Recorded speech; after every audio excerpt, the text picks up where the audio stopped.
I finally decided to do what I've been meaning to do for a long time.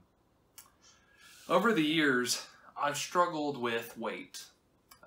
I would get too skinny, then I would get too big, and right now, I'm not happy with how I feel and how I look. And in the past, it's been, I know I need to start, but just one more day. I'll just have one more last meal before I start into trying to lose some weight. And of course, there's the idea that it's not a diet, it's a lifestyle, right? And so that's something that I've been trying to work on, and I started, I guess it was about probably a week and a half or so ago now, the time that I'm shooting this. And so far, it's gone well. But it got me thinking, what does it really take for me, personally, I'm not speaking for anybody else, but what does it take for me to lose weight? Well, number one, it takes commitment. I needed to commit to it. I needed to dedicate myself to actually doing what I'm supposed to be doing instead of saying just one more. But it also takes an accurate tool to measure if I'm actually doing what I'm supposed to be doing. And I have two tools that I primarily use.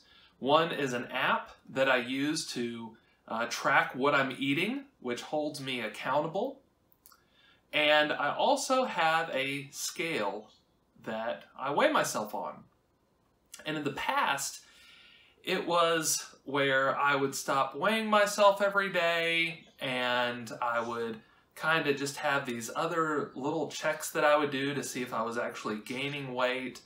But there was nothing that was as accurate as stepping on the scale. So then there's a third thing that I do, and that is I have a standard. I have a standard that I'm shooting for. And so with all that in mind, that's the journey that I'm on with this weight loss that I'm trying to accomplish. But that also had me thinking, how would that apply to my spiritual life? And I think there are a lot of similarities.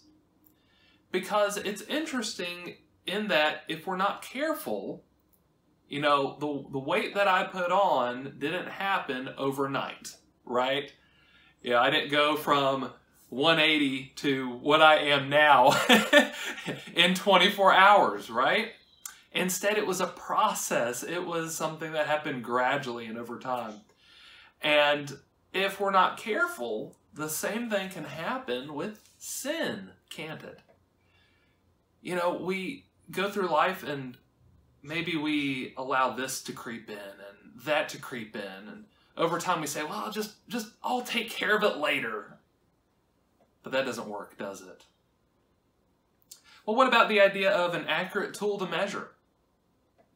Well, we have a scale, right? We have apps that we can use to see our progress.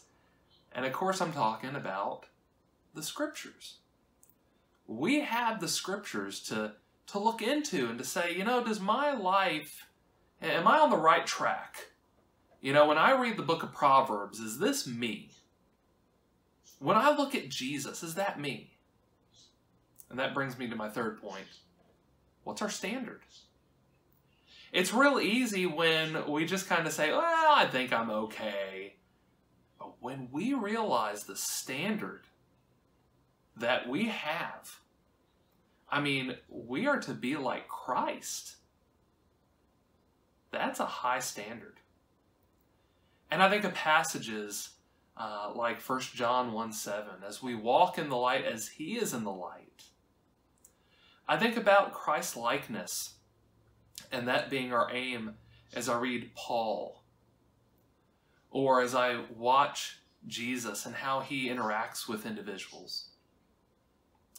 And so, for me, this weight loss journey has some similarities with our spiritual life.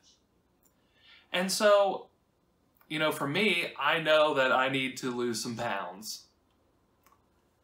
But I want to also encourage us that as we sometimes look at our physical being and say, what do I need to do to get back in shape? I want to encourage us.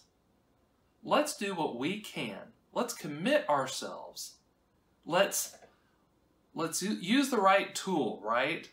Let's use and see the right standard. And let's do our best to walk in the footsteps of Jesus, allowing the weight of sin that clings closely to fall away. Let's get rid of that. And let's dedicate ourselves to living a healthy spiritual lifestyle, because our God is so worth it. I hope you have a great rest of the day, and may God bless you on your journey.